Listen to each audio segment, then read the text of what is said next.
ಈಗ ಇಡೀ ನಿಮ್ಮ ಸಿನಿಮಾ ಜರ್ನಿಯಲ್ಲಿ ಕೂಡ ಕೆಲವನ್ನ ಪಡ್ಕೋಬೇಕಾತಂದರೆ ಕೆಲವನ್ನ ಸ್ಯಾಕ್ರಿಫೈ ಮಾಡಿರುವಂಥ ಸಾಕಷ್ಟು ಘಟನೆಗಳಿರುತ್ತೆ.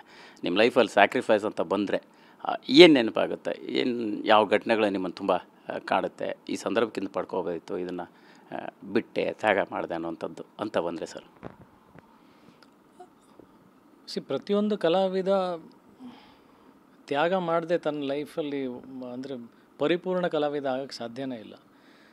ಅಂದರೆ ಏನೇನೆಲ್ಲ ತ್ಯಾಗ ಮಾಡಿರಲ್ಲ ಹೇಳಿ, ಎಲ್ಲ ಥರದ್ದು ಆಯಾಮಗಳಲ್ಲಿ ಆಗಿರುತ್ತೆ.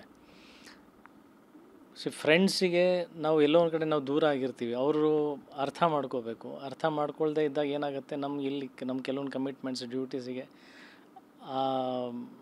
ಅರ್ಥ ಮಾಡ್ಕೊಳ್ಳೋಂಥ ರೀತಿನ ಏನಿರುತ್ತಲ್ಲ ಅದನ್ನು ತ್ಯಾಗ ಮಾಡಬೇಕಾಗತ್ತೆ. ಫ್ಯಾಮಿಲಿ ಟೈಮ್ ತ್ಯಾಗ ಮಾಡಬೇಕಾಗತ್ತೆ. ಎಷ್ಟೊಂದು ಹಬ್ಬ ಹುಣ್ಣಿಮೆಗಳು ತ್ಯಾಗ ಮಾಡಬೇಕಾಗತ್ತೆ. ನಮ್ಮ ಬರ್ತ್ಡೇಸ್ ನಮಗೆ ನಾವೇ ತ್ಯಾಗ ಮಾಡ್ಕೋಬೇಕಾಗತ್ತೆ. ಟೈಮ್, ಮನಿ ಆ್ಯಂಡ್ ನೋಡೋರಿಗೆಲ್ಲ ಏನು ಅನ್ನಿಸ್ತಾ ಇರುತ್ತೆ, ಒಬ್ಬ ಸ್ಟಾರ್, ಒಬ್ಬ ಕಲಾವಿದ ಅಂತಂದರೆ ಅವ್ನ ಲೈಫ್ ಲಕ್ಸುರಿಯಸ್ ಆಗಿದೆ, ತುಂಬ ಆರಾಮಾಗಿದ್ದಾನೆ, ಖುಷಿಯಾಗಿದ್ದಾನೆ. ಬಟ್ ಎಲ್ರಿಗೂ ಅದು ವಿಚಾರ ಗೊತ್ತಿರಲ್ಲ. ಇಲ್ಲಿ ಇಟ್ಕೋಬೋದು. ಎಷ್ಟೊಂದು ಜನಕ್ಕೆ ವಿಚಾರ ಗೊತ್ತಿರಲ್ಲ. ಇಟ್ಕೊಳ್ಳಿ, ಪರವಾಗಿಲ್ಲ ಜಗನ್. ಎಷ್ಟೊಂದು ಜನಕ್ಕೆ ವಿಚಾರ ಗೊತ್ತಿರಲ್ಲ. ಇದು ಬೈ ಡಿಫಾಲ್ಟ್ ಮಾಡಲೇಬೇಕಾಗಿದೆ. ಅದು ಮಾಡದೇ ಇದ್ರೆ ಅವ್ನು ಸ್ಟಾರ್ ಅಂತಲೇ ಅನಿಸಲ್ಲ. ಒಳಗಡೆ ಅವನದಾದಂಥ ಏನೋ ಒಂದು ಇಂಡಿಪೆಂಡೆನ್ಸ್ ಇರುತ್ತಲ್ಲ, ಅದು ತ್ಯಾಗ ಆಗಿರುತ್ತೆ. ಈಗ ನಮಗೂ ಫ್ಯಾಮಿಲಿ ಜೊತೆಗೆ ಹೊರಗಡೆ ಎಲ್ಲೋ ಹೋಗೋ ರೋಡ್ ಸೈಡ್ ಪಾನಿಪುರಿ ತಿನ್ನಬೇಕಂತ ಅನಿಸುತ್ತೆ, ಓಡಾಡಬೇಕಂತ ಅನಿಸುತ್ತೆ, ಆಗಲ್ಲ. ಎಲ್ಲರೂ ಸಾಮಾನ್ಯ ಜನರು ಅವ್ರ ಕಥೆಗಳು ಮಾಡ್ತಿರ್ತೀವಿ, ಅವರಂತೆ ಬದುಕಬೇಕು ಅಂತ ನಮಗೂ ಅನಿಸ್ತಾ ಇರುತ್ತೆ, ಆಗ್ತಾರಲ್ಲ. So the whole process of life ಅದು ಒಂದು ಬ್ಯೂಟಿ. ಅದನ್ನು ಹೋಗ್ತಾ ಇದನ್ನು ಸವಿಯೋಕ್ಕೆ ಸ್ಟಾರ್ಟ್ ಮಾಡ್ತೀವಿ. ಈ ಸ್ಯಾಕ್ರಿಫೈಸಸ್ನೇ ಗೊತ್ತಿಲ್ಲದೆ ನಾವು ಎಂಜಾಯ್ ಮಾಡೋಕ್ಕೆ ಸ್ಟಾರ್ಟ್ ಮಾಡ್ತೀವಿ ಒಂದಿನ. ಯಾಕಂದರೆ ಇದು ನಮ್ಮದು ಅನ್ನೋಕ್ಕೆ ನಮ್ಮ ಸ್ವತ್ತು ಆಗ್ಬಿಡುತ್ತೆ, ನಮ್ಮ ಸ್ವಂತ ಆಸ್ತಿ ಆಗ್ಬಿಡುತ್ತೆ ಸ್ಯಾಕ್ರಿಫೈಸ್ ಅನ್ನೋದು.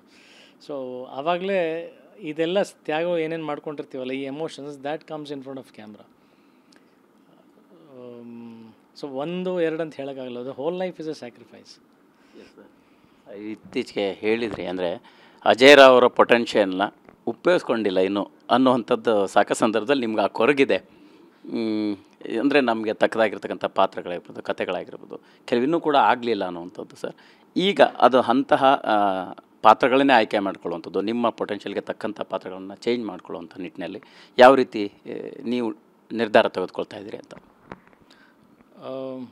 There is one more sacrifice. ಬರ್ತಿರ್ತಕ್ಕಂಥ ಸಿನಿಮಾಗಳನ್ನ ಒಪ್ಕೊಳ್ತಾ ಇಲ್ಲ. ಅದು ಏನಾಗ್ಬಿಟ್ಟಿದೆ, ಈಗ ಹುಲಿಗೆ ರಕ್ತದ ರುಚಿ ಸಿಕ್ಬಿಟ್ರೆ ಏನಾಗುತ್ತೆ, ಆ ಥರ. ಈಗ ಯುದ್ಧಕಾಂಡ ಅಂತ ಒಂದು ಸಿನಿಮಾ ಮಾಡಿದೆ, ಅದರಲ್ಲಿ ಒಂದು ನೆಕ್ಸ್ಟ್ ಲೆವೆಲ್ ಪರ್ಫಾರ್ಮೆನ್ಸ್ ಇತ್ತು. ಇದನ್ನು ಇನ್ನೊಂದು ಲೆವೆಲಿಗೆ ತೊಗೊಂಡೋವಂಥ ಸಿನಿಮಾ ರಾಧೆ. I think